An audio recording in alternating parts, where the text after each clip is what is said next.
আজকের ক্লাসে আমরা বেসিক্যালি লিভারের যে তিনটে টাইপ আছে মানে ক্লাস 1, ক্লাস 2, ক্লাস 3 লিভার সেইটা করব।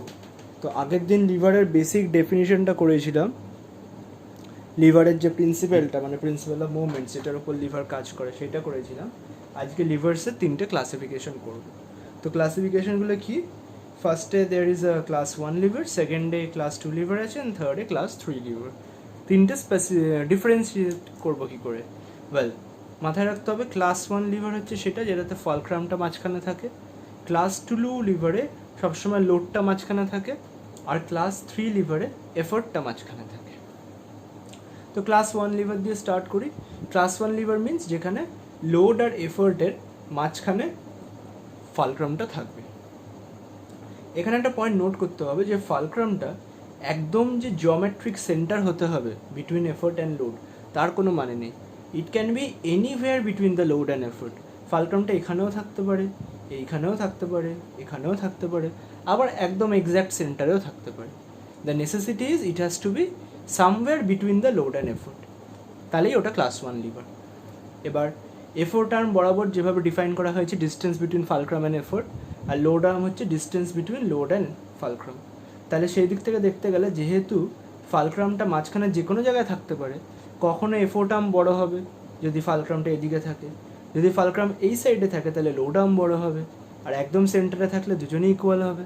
তো যখন এফোর্ট আর্ম বড় হবে তখন আমরা কি ধরতে পারি যে মেকানিক্যাল অ্যাডভান্টেজটা greater than 1, because mechanical advantage is effort arm by load arm, and whenever mechanical advantage is greater than 1, such a machine acts as a force multiplier. যদি effort armটা ছোট হয় লোড আর্মের থেকে তখন মেকানিক্যাল অ্যাডভান্টেজও লেস দ্যান 1 হবে।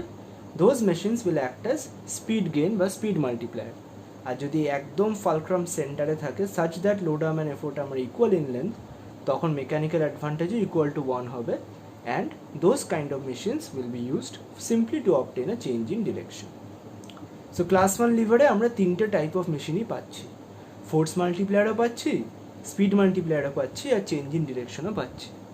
Force মাল্টিপ্লায়ারের আন্ডারে কী কী মেশিনস আছে? Shears, crowbar, pliers, spoon, claw hammer. Speed মাল্টিপ্লায়ারের আন্ডারে সিজার্স আছে। চেঞ্জ ইন ডিরেকশনের আন্ডারে physical balance, seesaw, nodding of head, এগুলো হচ্ছে change in direction. Physical balance তোমরা যদি দেখে থাকো মানে বেসিক্যালি দোকানে এই সবজির দোকানে যে দাড়িপাল্লা ব্যবহার করে ওটা হচ্ছে kind of a physical balance. Physical balance আরও সেন্সিটিভ হয়, তো it works on the principal of movements. বাঁ দিকে যা ওয়েট থাকে ডান দিকেও তাই ওয়েট থাকা উচিত। The weights on both the pans of the physical and beam balance should be equal. তার মানে কি আমি নাইদার কোনো গেইন ইন স্পিড পাচ্ছি nor any gain in force পাচ্ছি। বেসিক কাজটা হচ্ছে change in direction. Similarly seesaw যেই জায়গায় সিসটা মাটিতে আটকানো থাকে ওটা একদম মিডল জিওমেট্রিক সেন্টার। এবার দুদিকে যারা বসছে তাদের যদি কার ওয়েট বেশি কার ওয়েট কম তার উপর ডিপেন্ড করবে যে কে নিচের দিকে যেতে পারবে আর কে উপরে উঠবে। So change in direction. So this kind of particular examples that need to be remembered. আমি হয়তো সব এক্সাম্পল লিখতে পারিনি, বইতে আরও আছে, কিন্তু এক্সাম্পলস কিন্তু সব পড়তে হবে ক্লাস 1 লিভারে। আর স্পেসিফিক্যালি ভাগ করে পড়তে হবে যে কারা কারা ফোর্স মাল্টিপ্লায়ার, কারা স্পিড মাল্টিপ্লায়ার, কারা চেঞ্জ ইন ডিরেকশন। নেক্সট ক্লাসে আসবো, এটা ক্লাস 2 লিভার। ক্লাস 2 লিভার মানে যাদের লোডটা ফালক্রাম আর এফোর্টের মাঝখানে থাকবে। অ্যান্ড অ্যাজ বিফোর, যেটা আগেও বলেছি, একদম মাঝখানে মিড পয়েন্টে থাকতে হবে এরকম কোনো মানে নেই, anywhere in between the fulcrum and the effort. এবার এখানে যেহেতু ফালক্রাম আর এফোর্ট সবসময় দুটো এক্সট্রিম এন্ডে থাকছে, the effort arm is always bigger than the load arm, always. এই ক্লাস 1-এর মতো ভ্যারি করার কোনো কেস নেই, আর সেই জন্য এখানে মেকানিক্যাল অ্যাডভান্টেজও always greater than 1. So any class 2 lever has no other option but to act as a force multiplier. কিছু এক্সাম্পল যেমন nutcracker, lemon crusher, raising the weight of human body on toes. This is also important. আইসিএসসিতে এরকম question অনেকবার এসছে যে লিভার্সের human বডিতে application কোথায়, তো তখন এই nodding of head, raising weight of human body on toes এগুলো কিন্তু লিখতে হবে উইথ প্রপার রিজনিং যে কেন এটা ক্লাস 2 লিভার বা এটা কেন ক্লাস 1 লিভার। সিমিলারলি এইগুলোর এই হিউম্যান অ্যাপ্লিকেশনসগুলোর কিন্তু বইতে কিছু ডায়াগ্রামস আছে। এক্স্যাক্ট বায়োলজিক্যাল ডায়াগ্রামটা না জানলেও হবে, বাট যদি আঁকতে দেয় at least you should be able to draw this lever diagrams. That is always given in the exams. Finally we come to class 3 levers. তো বাকি রইল এফোর্ট। ফালক্রাম আর লোড একবার মাঝখানে রইল, তাহলে এবার মাঝখানে থাকবে এফোর্ট। অ্যান্ড দুটো রুল অ্যাজ ইউজুয়াল খাটছে। ফার্স্ট রুলটা হচ্ছে যে একদম মিড পয়েন্টে না থাকলেও হবে, এনিওয়্যার ইন বিটুইন। সেকেন্ডলি, যেহেতু এখানে ফালক্রাম আর লোড দুটো এক্সট্রিম এন্ডে, তাই লোড আর্মটা সবসময় এফোর্ট আর্মের থেকে বড় হবে। আগেন বলছি, এফোর্ট আর্ম হচ্ছে distance between fulcrum and effort, আর লোড আর্ম হচ্ছে distance between load and fulcrum. আর যেহেতু এখানে এফোর্ট আর্ম সবসময় ছোটো, তাই এর মেকানিক্যাল অ্যাডভান্টেজও সবসময় ছোটো। সেই জন্য এই ধরনের মেশিনগুলো, মানে any kind of class 3 lever, they act as speed multipliers, gain in speed.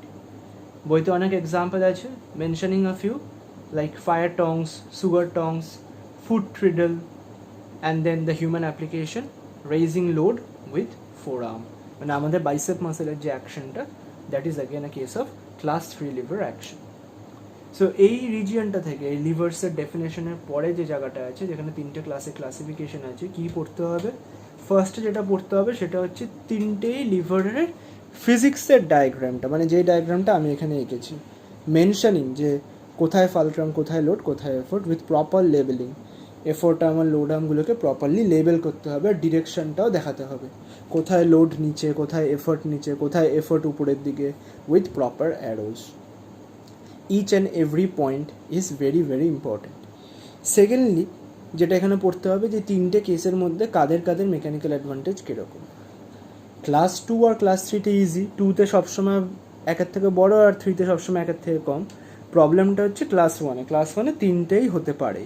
তো তিনটে কখন কোনটা হতে পারে সেই ভাগাভাগিটা করতে হবে, এবং প্রত্যেকটা ক্ষেত্রে আলাদা করে যে এক্সাম্পলসগুলো আছে সেগুলো পড়তে হবে। বইতে যে কটা এক্সাম্পল আছে চেষ্টা করতে হবে সবকটা মুখস্থ করার, কারণ বেশিরভাগ সময় পরীক্ষায় কী দেয়, এরকম কিছু লিভার্সের এক্সাম্পলের নাম দিয়ে দেয়, তারপর বলে যে classify them into livers of class 1, class 2, class 3। তো তখন যদি সিলেক্টিভলি কয়েকটা এক্সাম্পল পড়ে যাও, মুশকিল হবে। ফাইনালি যেটা পড়তে হবে সেটা হচ্ছে হিউম্যান বডিতে লিভার্সের কোথায় অ্যাপ্লিকেশন আছে। আর এইটুকু পড়লে, এই লাস্ট ক্লাস আর আজকে ক্লাসে যা করালাম মেশিনসের, তাহলে তোমাদের ফার্স্ট ইউনিটটা কমপ্লিট হলো।